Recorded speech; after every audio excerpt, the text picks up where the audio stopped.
En este sentido, el sector, y como lo vemos nosotros desde Naturgy, es que tenemos que ponernos a disposición, tenemos que tener una actitud colaborativa en buscar soluciones para que estos cambios regulatorios no sean para nada un freno al desarrollo del gas, a la inversión y a la transición, sino al revés, encontrar soluciones de win-win para que podamos mejorar y conseguir objetivos sin desindustrializar, sin perjudicar un sector que aún tiene mucho que hacer y mucho que ayudar. Por lo tanto, Marta, aprovechando la oportunidad, yo diría que somos un sector claramente comprometido, que ese compromiso lo vamos a ejercitar con una actitud innovadora y en donde simplemente solicitamos colaboración, queremos ser parte activa en este proceso de colaboración y a la vez dar toda la iniciativa en buscar soluciones que permitan que el desarrollo del gas no se vea frenado por movimientos cortoplacistas, sino al revés, con una visión de largo plazo, tanto en los objetivos del país como en todas las empresas y entes involucrados en la larga cadena que tiene el negocio del gas, del transporte, por ejemplo, aquí tenemos a nuestro amigo Antoni Jardén de Enagas, hasta la comercialización, en donde he visto presentes en la sala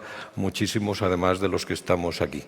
Por lo tanto, dentro de esta amplia cadena de valor del sector, yo creo que todos tendemos la mano a un proceso de colaboración, pero también a una visión de regulación, de estabilidad, de largo plazo y de objetivos de ganar entre todos. Muchas gracias. Muchas gracias, señor Reynés. ¿Se oye? Hola, sí, ahora sí. Muchas gracias, señor Reynés. Efectivamente, somos un sector comprometido porque creemos que el gas va a ocupar un rol muy importante en la descarbonización. Señor Menéndez, desde una empresa comercializadora de gas y generadora de electricidad, desde su punto de vista, ¿cuál va a ser ese rol del gas en la próxima década? Buenas tardes y muchas gracias por invitarme a participar. No sé si se oye. Yo creo que no. Bueno, pues nada. Buenas tardes y gracias por invitarme a participar. Bueno, pues yo hablo en nombre de EDP, que efectivamente somos una empresa comercializadora de gas y generadora de energía eléctrica, y vemos el papel del gas en los próximos años con un protagonismo que va a seguir siendo importante. En el Plan Nacional Integrado de Electricidad, de Energía, perdón, no se prevé un crecimiento del consumo de gas, pero bueno, eso no quiere decir que en los próximos años no deba tener ese protagonismo. Y concretamente en lo que hace referencia a la parte relativa a la generación de electricidad, pensamos que el gas va a ser en los próximos años imprescindible porque tendrá que sustituir el carbón que va a dejar de producir energía eléctrica, y tendrá que servir para contribuir a la seguridad de suministro eléctrico, que es imprescindible en el sistema, ¿no? Y por lo tanto, desde ese punto de vista, creemos que hay un problema que debería ser atacado de manera inmediata, porque tenemos instalaciones para producir electricidad con gas, pero tenemos una situación en este momento de infrautilización de esas instalaciones. Eso repercute negativamente en el coste de la electricidad, repercute negativamente en la rentabilidad que tienen las empresas, y a término, en la medida en que esas instalaciones no puedan recuperar los costes fijos de operación y mantenimiento, pues acabarán cerrando si no se toman medidas.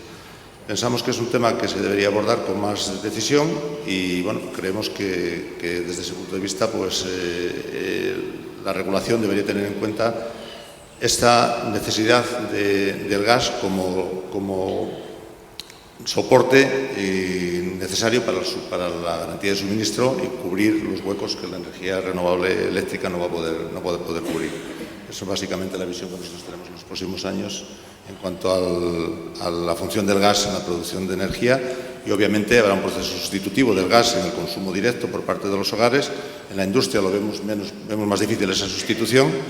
Y bueno, creemos que efectivamente la tecnología permitirá avanzar, pero no va a ir tan rápido como probablemente en algunos casos se planifica, y por lo tanto hay que ser realistas y ponerse unos objetivos realistas en este sentido. Muchas gracias, señor Menéndez.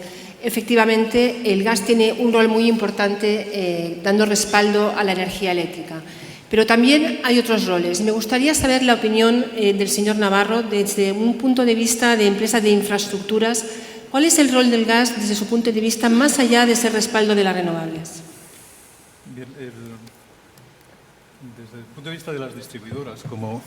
¿Se oye? No sé si se oye. Hablo en nombre. Sí, en nombre de Nortegas, en primer lugar, gracias por la invitación y para participar en esta mesa. Desde el punto de vista... ¿Se oye? ¿Está en verde? ¿Está verde? No. Vamos a ayudar. A ver ahora. Ahora sí. Sí. Sí, desde el punto de vista de la distribuidora, las distribuidoras de gas son una actividad regulada. ¿Cómo podemos contribuir a esta transición energética? En primer lugar, creo que debemos poner a disposición de la sociedad, de las empresas, de las entidades, un suministro de gas de calidad, llegar a esas instalaciones con nuestras infraestructuras, sobre todo para sustituir aquellos combustibles que son más contaminantes. El gas natural es un gas muy noble, porque desde su yacimiento hasta el consumo va directamente, o sea, no tiene ni exige ninguna transformación. Sus niveles de emisión, tanto de CO2, son muy inferiores a los otros combustibles. También, no digamos, sobre las partículas, que prácticamente no emiten partículas, y también sobre el NOx. En segundo lugar, la contribución de las distribuidoras a la transición ecológica, energética, por supuesto que vamos hacia una electrificación de la economía, pero antes de llegar a la electrificación hay unos usos donde la eficiencia del uso del gas, y me refiero concretamente al uso en calderas, al uso para agua caliente, es imbatible hoy por hoy. Llegará el día en que esos servicios puedan ser prestados por la electricidad de origen renovable, pero hoy por hoy todavía no hemos llegado. Y en tercer lugar, yo diría que la contribución de las distribuidoras a esta transición pasa también por facilitar, promover usos nuevos del gas natural. Y me refiero concretamente al transporte, donde todas estas ventajas medioambientales que he citado al principio se manifiestan con mayor extensión. Y no solo ya hablar de gas natural para el transporte, sino también de otros nuevos productos, como hablamos del biometano, como hablamos del hidrógeno, que no están todavía para empezar ya, pero sí que estamos trabajando en esa investigación porque serán unos combustibles de futuro. Muchas gracias, señor Navarro. Efectivamente, todos le vemos ese rol al gas en el futuro. Sin embargo, la tendencia, el entorno nos dice todo va a ser eléctrico. Señor Mielgo, me gustaría saber su opinión, el por qué esa tendencia. ¿Cuáles son los argumentos para decir que no va a ser todo eléctrico? ¿Pueden realmente convivir el gas y la electricidad? Pues vamos a ver, en el debate de la transición yo creo que se han expresado todavía muchas cosas interesantes, pero queda mucho por hablar. Creo que no debemos llegar a las conclusiones antes de abrir el debate de verdad. Y puede dar la impresión, por opiniones que se han ido manifestando, no solo en España, sino fuera de España, de que el futuro es todo eléctrico y solo eléctrico. El futuro es renovable y solo renovable. Yo creo que la historia de la energía es una historia de transiciones, una tras otra, o de una larga transición, en la que en todo momento se han utilizado una serie de vectores energéticos y una serie de tecnologías que han sido las más eficientes, las más adecuadas para cada uso y las mejor desarrolladas en cada momento. Y ahora mismo estamos en ese proceso exactamente. O sea, mientras llega el futuro 2050 o no sé cuándo, que efectivamente llegará y veremos cosas que hoy no existen en el sector energético y en los sectores industriales, lo cierto es que tenemos tecnologías y tenemos vectores energéticos que hoy pueden dar plenamente solución a algunos de los problemas ambientales y económicos que se están planteando. Es decir, no hay un juego de suma cero, no tienen que ganar unos para perder otros. La electricidad va a convivir con los hidrocarburos y en particular con el gas. Las renovables van a convivir con tecnologías de generación convencionales durante mucho tiempo y lo que hay que hacer es ver cuál es el ámbito de aplicación que le corresponde a cada una. Conrado acaba de citar el transporte. Francisco Reynés acaba de citar la baja penetración del gas en los hogares. Bueno, ahí hay un recorrido inmenso para el gas que puede ser eléctrico en parte, pero no va a ser 100% eléctrico, y eso por razones económicas y por razones sociales también. Yo creo que el futuro próximo, además, va a ser de las tecnologías que ya son viables hoy comercialmente. Hoy el gas es una solución para el transporte y sería deseable que el transporte eléctrico lo veamos mucho más desarrollado de lo que está hoy en un plazo corto, pero no está todavía. Hoy el gas es una solución para el transporte que da soluciones en las ciudades y fuera de las ciudades a esos problemas precisamente. Bueno, pues el futuro yo creo que va a ser una combinación de tecnologías y una combinación de energías primarias y finales. Y hacia ahí deberíamos dirigir los esfuerzos, a que busquemos la aplicación más adecuada para cada una de ellas. Muchas gracias, se desmonta. Muchas gracias, señor Mielgo. Me gustaría conocer la opinión de la señora Latorre como presidenta de Shell España. ¿Qué está haciendo? O sea, ¿cómo lo ve Shell? Es decir, como empresa internacional. ¿Qué debe hacer la industria del sector gasista para posicionarse, para llegar a ese futuro prometedor, ¿no?, descarbonizado, donde el gas tenga ese rol que estamos comentando en la mesa? Buenas tardes a todos. Lo decía nuestra presidenta de Sedigas, que la transición energética es urgente, inaplazable, y me gustaría añadir solo un adjetivo más: es necesaria. Y el mayor objetivo que tenemos todos los que estamos aquí representando a compañías energéticas es precisamente lograr progresar a través de esta transición energética. Y lo que tenemos que hacer es poner al servicio de la sociedad productos y servicios energéticos que te reduzcan la huella de carbono. Así que en Shell nos hemos puesto a trabajar y tenemos la ambición de que para el año 2050 seamos capaces de reducir la huella de carbono de los productos que vendemos de una forma neta en un 50%. ¿Y eso qué consiste? Pues que hay que empezar a trabajar desde ya. Lo primero que tenemos que hacer es lo que se ha mencionado, es eficiencia energética en todos los procesos que tenemos, en todas nuestras plantas. Pero lamentablemente eso no es suficiente.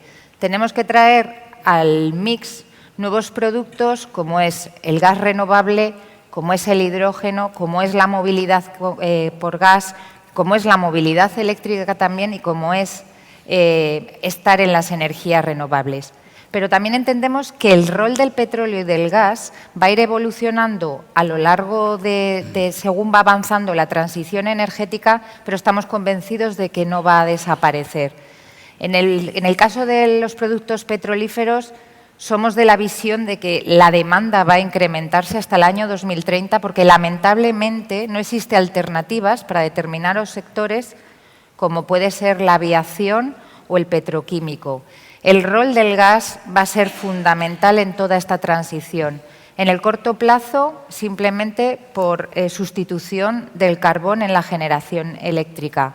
En el corto medio plazo ya se ha demostrado que es un combustible muy válido para el transporte pesado por carretera y para el transporte marítimo. De hecho, estamos en Barcelona siendo los primeros suministrando a los primeros cruceros del mundo que van impulsados por GNL. En el medio plazo, a su vez, el gas natural se tiene que convertir en el aliado indispensable de toda esa generación eléctrica renovable que está por venir. Y en el largo plazo, lo habéis dicho, existen procesos productivos que a día de hoy no pueden ser electrificables o es a un coste que sería prohibitivo. Luego el gas va a estar presente, va a estar en el futuro inmediato y va a estar en el futuro próximo. Y luego en Shell estamos trabajando muy activamente en buscar soluciones que sean tanto viables técnica como económicamente para la captura y almacenamiento de carbono y también para buscar soluciones medioambientales a través de la naturaleza que nos permitan compensar el CO2 que es que vamos a emitir porque no lo vamos a poder evitar. Es cierto que tenemos un montón de preguntas que no tienen respuestas, pero coincido en que la colaboración va a ser un tema clave y la colaboración tiene que ser entre las empresas energéticas, entre los gobiernos y los usuarios, porque si no somos capaces de hacer una serie de acciones de una manera coordinada, al final el tiempo se nos va a echar encima. Muchas gracias, señora Latorre. Y ahora miremos un poco a los consumidores, que también son un actor muy importante dentro del sector. La industria, por ejemplo, ¿no? Uno de los mayores consumidores de gas en España, y que no lo hace por capricho, sino por necesidad, porque tiene muchos procesos que requieren de las elevadas temperaturas que les proporciona el gas o como herramienta, ¿no? de ahorro y eficiencia. Me gustaría preguntarle al señor Bergasa, presidente de Redexis, ¿todavía tenemos capacidad para crecer en ese sector? ¿Todavía hay industrias que podrían pasarse al gas? Pues Marta, muchísimas gracias por la pregunta. ¿Se oye bien? Sí. Perfecto. Y muchas gracias por la invitación. Voy a aprovechar la ventaja que constituye que la mayor parte de las dimensiones del problema de la transición han sido tratadas por el resto de ponentes para hilar mi respuesta. El secretario de Estado habló de la necesidad de una transición justa que preservará la competitividad. Eso requiere de forma imprescindible la preservación, sostenimiento e intensificación de una actividad industrial que cree empleo de alto valor añadido y, por consiguiente, empleo de calidad y acompaña a España en el desarrollo de las fronteras tecnológicas del futuro. Con lo cual, el apoyo a la industria es imprescindible. Y comentaba el presidente de Madrileña que cada tipo de cliente necesita un tipo de energía. Es evidente, no voy a explicárselo a los presentes, que probablemente lo conozcan igual de bien o mejor que yo, que la industria intensiva necesariamente necesita del gas natural. Y la realidad es que en el momento actual en España solo tenemos conectado el 34% de la industria y los clientes terciarios, con lo cual el espacio por delante es inmenso. ¿Cómo se captura ese espacio? Se captura con una actividad evidentemente intensa de las compañías de captura y se captura también, como comentaba el presidente de Naturgy, buscando soluciones win-win, con apoyo regulatorio a la actividad del gas en la industria, que sin duda es una actividad necesaria, conveniente e imprescindible para esa transición justa y competitiva de la que hablábamos antes. Y una pregunta interesante ¿es esto una visión estrictamente del sector o es lo que la sociedad solicita? Y ahí hablaba la presidenta de Sedigas antes de escuchar a los clientes. Cuando escuchas a los clientes industriales y a los clientes terciarios, descubres que el gas tiene un espacio aún mayor del que imaginas. Nosotros en Redexis, por ejemplo, y doy un dato que no es público, en los primeros 5 meses de este año hemos crecido en triple dígito en demanda industrial contratada. En los últimos 3 años crecemos sistemáticamente en demanda industrial en doble dígito. Y en términos de contratos, el triple dígito es una cifra habitual. Dicho de otra forma, no solamente es necesario desde un punto de vista técnico, no solamente es necesario desde un punto de vista regulatorio, no solamente es necesario desde un punto de vista político, no solamente es necesario desde un punto de vista social, la sociedad lo sabe y lo reclama. Y como consecuencia existe una oportunidad para el triple win-win-win. Éxito en la transición ecológica, éxito para el sector y éxito para toda la sociedad que se sirve de nuestro servicio. Con lo cual, mi conclusión sería que existe un espacio en la industria inmenso y que debería ser una prioridad de todos el asegurar que ese espacio inmenso de expansión en la industria con el gas natural se captura en los próximos años, porque al final, como decía antes, puede proporcionar una triple victoria para todos los involucrados, para el conjunto de la sociedad. Una pregunta que yo creo que tenemos todos interesante es relacionada con el... Perdón, sí. Una pregunta interesante que creo que tenemos todos en la cabeza y relacionada con el transporte es ¿cuáles son esas diferencias fundamentales entre el vehículo eléctrico y el vehículo a gas? ¿No? Porque oímos mucho hablar del vehículo eléctrico, no oímos hablar del vehículo a gas, lo digo como consumidor. Sin embargo, aquí estamos muy convencidos de las virtudes del transporte a gas. Señor Mielgo, ¿nos lo podría aclarar? Pues vamos a ver, el vehículo eléctrico yo creo que hoy es bastante conocido, mucho más que el de gas, que ha tenido mucha más presencia en los medios, hay planes de promoción oficiales del gobierno y de algunas comunidades autónomas. Yo creo que el vehículo eléctrico necesita poca presentación y poca descripción. El vehículo eléctrico es algo que hoy tiene unas prestaciones limitadas, que tiene un futuro aparentemente prometedor, pero que todavía no está tan cerca como parece. El vehículo a gas es un vehículo que, al menos en los usos ligeros y también en usos pesados, es una realidad indudable. Hoy puede funcionar y está funcionando perfectamente con prestaciones sin limitación en comparación con los vehículos convencionales de carburantes líquidos, y la única diferencia real que hay en otro aspecto es que ha tenido menos promoción o ha habido menos información sobre él. Yo creo que, teniendo en cuenta que uno es más el presente y otro es más el futuro, y deseando que el vehículo eléctrico llegue cuanto antes con todas sus potencialidades desarrolladas, habría que pensar en fomentar el uso del vehículo a gas a corto plazo, porque además hay otra cuestión muy importante. No nos olvidemos de que el vehículo de gas proporciona una reducción sustancial, casi total, de las emisiones contaminantes, no del CO2, que es un gas inerte, en fin, que no es un gas deseable, pero es un gas inerte, no es contaminante ni afecta a la salud, sino de los óxidos de azufre y de nitrógeno, que en las ciudades es el principal problema. Y no ya en Madrid, que es una ciudad que tiene sus propios problemas, sino en muchísimas ciudades grandes del mundo, donde esto preocupa mucho más aún que aquí, porque la situación es mucho peor. Por lo tanto, diferencias. Repito, el vehículo eléctrico está llegando, va a llegar, se está acercando, pero el vehículo de gas ya está aquí. Utilicémoslo para reducir las emisiones inmediatamente, porque además proporciona unos ahorros tan importantes en coste de combustible que cualquier modificación o cualquier diferencia de precio pequeña que existiera entre un vehículo convencional y uno de gas, hoy día se amortiza en un plazo tan breve que no es prácticamente ni para tenerlo en consideración. Muchas gracias, señor. Hemos hablado del rol del gas en la descarbonización, del compromiso del sector, de los nuevos productos, las nuevas aplicaciones. Nos faltaría ahora hablar de qué hay que hacer para llegar allí. Señor Menéndez, ¿qué medidas habría que tomar para que el gas natural pueda desempeñar correctamente este rol que estamos comentando? Bueno, en el caso concreto de... Gracias. Sí. Antes me refería al papel del gas como respaldo para la generación de energía eléctrica, las fuentes renovables, y la verdad es que observando la regulación y la situación actual, pues parece que habría que adoptar algunas medidas que podrían favorecer más el uso del gas.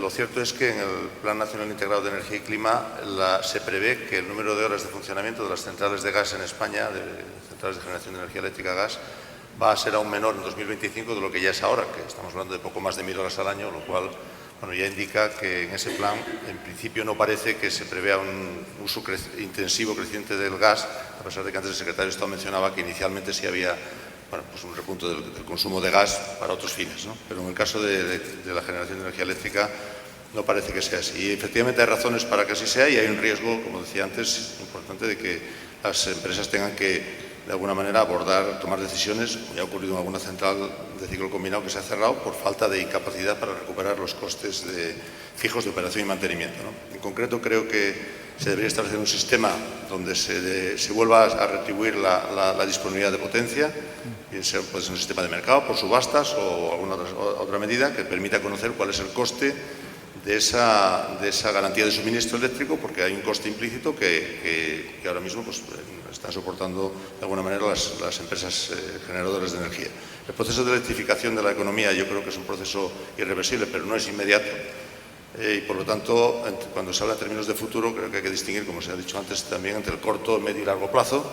Y desde luego en el corto y medio plazo el gas va a seguir jugando un papel importante. Medidas adicionales al tema de la retribución a la capacidad de las centrales de generación con gas, está también lógicamente la necesidad, la conveniencia de flexibilizar el uso de las instalaciones de las infraestructuras gasistas, ¿no? Y en ese sentido, bueno, pues medidas para el tema de la generación de electricidad con gas, medidas como la reserva de reservas obligatorias de gas, o algunas otras medidas como las que pueden aparecer en la circular de la Comisión Nacional de la Competencia relativas a las reservas de disponibilidad a través de subastas, pueden ser poco compatibles con un sistema de uso de las infraestructuras de gas como el que requiere el hacer de respaldo para la generación de energía eléctrica.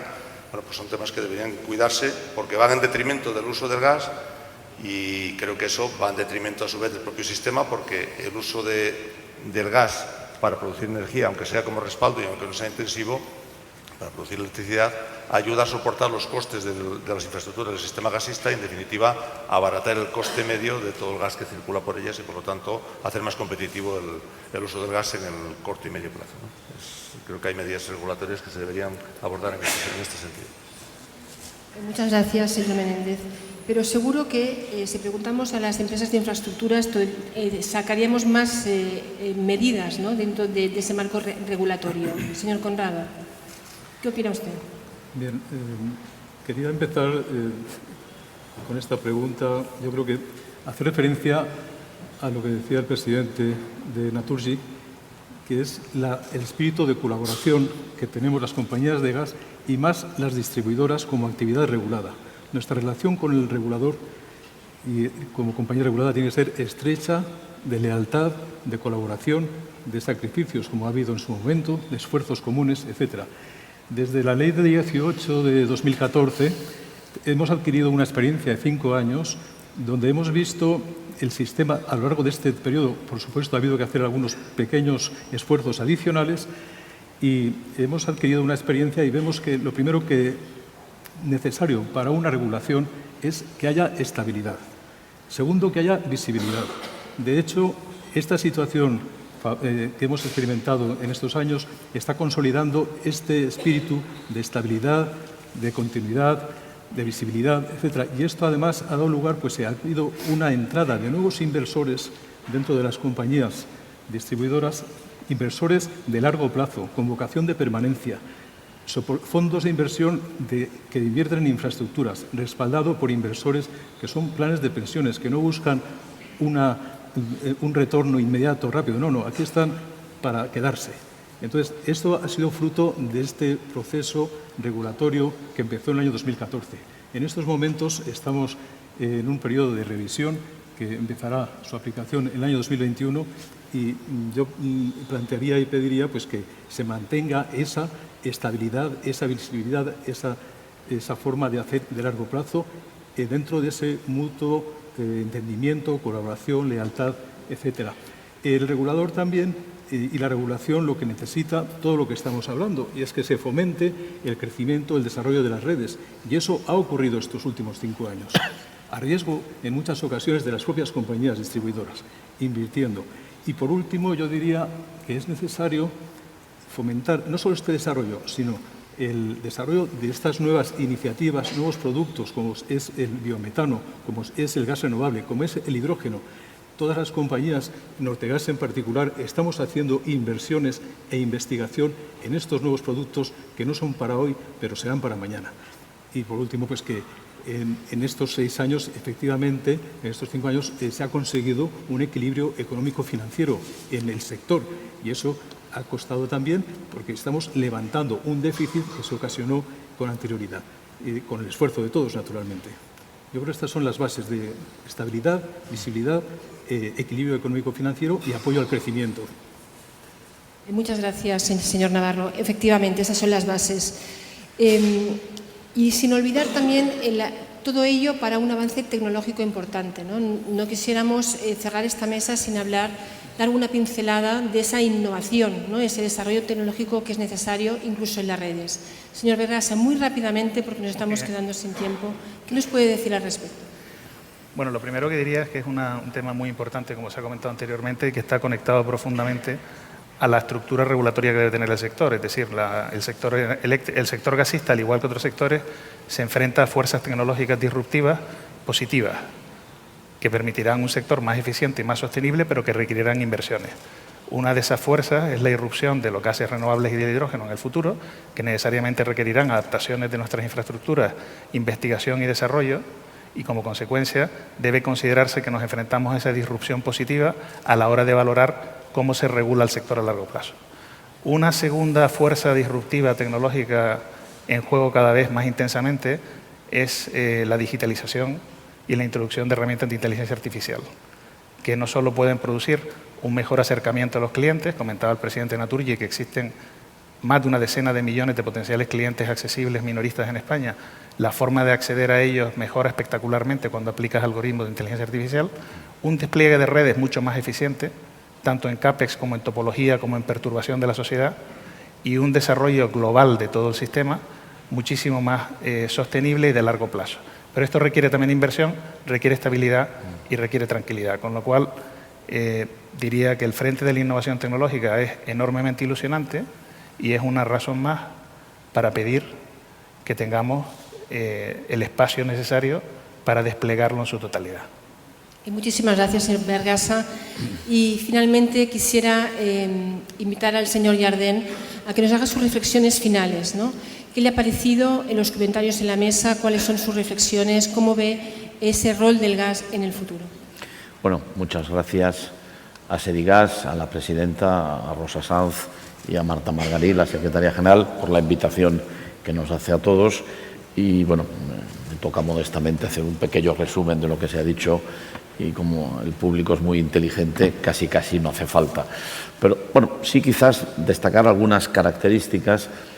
Yo creo que un tercero que no conociera el sector y que hubiera venido esta tarde a escuchar habrá visto que ha habido una gran coordinación entre lo que ha dicho, por ejemplo, el secretario de Estado y lo que han dicho los presidentes de las grandes empresas distribuidoras. Por lo tanto, esto creo que es un dato importante. El gas es una energía que nos hemos acostumbrado siempre a que somos un poco, voy a decir con cariño, los segundones. Es decir, nunca hemos sido los primeros. El carbón, el petróleo, la electricidad, el gas incluso no es indispensable aparentemente, tienes otras fuentes energéticas y sin embargo nos hemos hecho un lugar en el mundo, en fin, de una forma evidente. Antes se comentaba aquí, por ejemplo, la demanda de gas industrial no es posible hoy técnicamente sustituirla por ningún otro tipo de solución, ¿no? Por lo tanto, el gas está aquí y hay un compromiso muy claro, lo decía Francisco Reynés, lo han dicho todos los demás presidentes, lo ha dicho Natalia, cada uno en su esquema. Hay un compromiso con la lucha contra el cambio climático y el gas está aquí. Segundo elemento importante es que el gas puede acelerar este proceso. Ha habido aquí diferentes ejemplos. Podemos estar en diferentes tipos de soluciones, introducción del gas como elemento que facilita la lucha contra el cambio climático en vehículos ligeros. Hoy le damos aquí un premio pues, a la empresa SEAT y a su presidente en este sentido. La introducción en transporte pesado, en buques, en ferrocarriles, etcétera. Por lo tanto, el gas ayuda a este proceso, acelera este proceso y lo habéis comentado, hay procesos de innovación, no vamos a entrar ahora con detalle, la introducción de hidrógeno, la utilización mayor del biometano como una solución para cerrar el ciclo industrial. En España hay una sola planta grande que está conectado a la red general de transporte de alta presión. En Alemania hay 200. Es verdad que los alemanes son más ricos que nosotros y hay más, pero bueno, la proporción probablemente podríamos ir por ahí. Por tanto, hay claramente un commitment de la industria gasista y de sus autoridades para participar en este proceso. Quizás algunas características interesantes que se han comentado es el cambio climático es un proceso imparable y al mismo tiempo sí que nos plantea un par de retos que no está humanamente en que los solucionemos cada uno de nosotros aislados, sino en conjunto. El primero es que es un proceso global. Por suerte o por desgracia, no lo podemos solucionar en trocitos de países. O si en un país lo hacemos muy bien, bueno, estará muy bien, pero el problema en el mundo será el mismo, ¿no? Esto plantea una paradoja en la que no hemos tenido, quizás no es un problema técnico, es un problema político. Por primera vez nos encontramos con un tema de fondo que obliga a una visión global del tema, justo cuando el mundo en el que vivimos finaliza un ciclo de multilateralidad que heredamos de la Segunda Guerra Mundial, en la cual hemos nacido todos y nos parece que era lo normal, y estamos viviendo los principios de un mundo más extraño en donde la multilateralidad se pone en duda. Lo vemos. Estados Unidos y China están inmersos en unos debates importantes sobre comercio. El Reino Unido se quiere ir, prácticamente se está yendo de la Unión Europea. Dentro de la propia Unión Europea hay países que legítimamente plantean problemas. Por lo tanto, en el momento en que la vieja multilateralidad parecía que era una herramienta prácticamente obvia, nos encontramos que no es así y vamos a tener que resolver, entre otros, este problema multilateralmente, porque no tengo la solución, simplemente lo digo. La otra cuestión es el tema que, siendo esto tremendamente importante, lo hacemos en una sociedad en donde la gente quiere más igualdad, con toda la razón. Por lo tanto, tenemos que ser muy cuidadosos entre todos que estos procesos técnicos y de decisión política no tengan una consecuencia no deseada de perjudicar pues, a los que tienen menos medios, o más, porque es bastante evidente que algunas de las soluciones, o mejor dicho, incluso todas las soluciones que hay, por sí mismas no resuelven los problemas. Hay que adaptarlas a una sociedad y hacer pues, que eso funcione, ¿no? Hay un tercer elemento, lo comentaba Francisco Reynés y después se ha comentado también aquí, en todo el mundo el sector energético está regulado. Por lo tanto, nos encontramos ahora ante un cierto cambio de paradigma, porque tenemos el tema de luchar contra el cambio climático, vemos claramente que ahí el gas va a jugar un rol, puede jugar un rol, puede y lo va a jugar, pero al mismo tiempo tenemos que ser capaces de que las regulaciones que tenemos en todos los países, en España, en Francia, en Estados Unidos, vayan acompasadas, cohonestadas, y lo comentaba Paco Reynés, bueno, pues con los objetivos de largo plazo, la visión a largo y los objetivos a corto, ¿no? Esto quiere decir que tenemos que hacer un esfuerzo. El secretario de Estado yo creo que lo ha enmarcado también en su intervención para que, bueno, pues que esto funcione bien y no tenemos una bola de cristal. De lo que sí estoy seguro es que este sector, lo que es la innovación tecnológica, la vamos a hacer, la estamos haciendo ya. Lo que hay que ver es que la sepamos acomodar entre todos, pues a una distribución de las riquezas que sea igual y, como digo, haya un proceso de multilateralidad que en este momento tiene problemas, no por nosotros, sino por otros motivos, ¿no? Yo, Marta, terminaría diciendo que este sector ha tenido muchos retos. Hace 30 años pues apenas se consumía gas en España, o se consumía muy poco, y en 30 años se ha hecho un cambio enorme y ahora estamos una vez más ante un cambio, ante un reto, y creo que este es bastante un ejemplo en donde desde la principal autoridad del sector que hoy nos ha hablado hasta los principales actores que estamos aquí, pues yo creo que hay unos objetivos bastante comunes y además una sensación de que somos una cadena, es decir, que los comercializadores empiezan y terminan el proceso, en medio estamos los transportistas, después están los distribuidores y que por lo tanto este es una cadena sin fin que funciona y que yo creo que vamos a ser capaces no solo de resolver este problema, no únicamente nosotros, sino que realmente el gas va a tener en todo lo que es la lucha contra el cambio climático y sus efectos perversos un papel en el futuro mucho más importante del que quizás hace 5 o 7 años se pensaba. Y si no, simplemente que ver desde la declaración de Río a la de París cómo ha cambiado el enfoque, llamémosle práctico, de este tema, ¿no? No tengo nada más que... Muchísimas gracias. Muchísimas gracias, señor Jardén, y muchísimas gracias a todos. Creo que ha sido una mesa muy interesante y hemos dejado muy claros los mensajes de que el gas tiene un rol en el futuro. Muchas gracias a todos.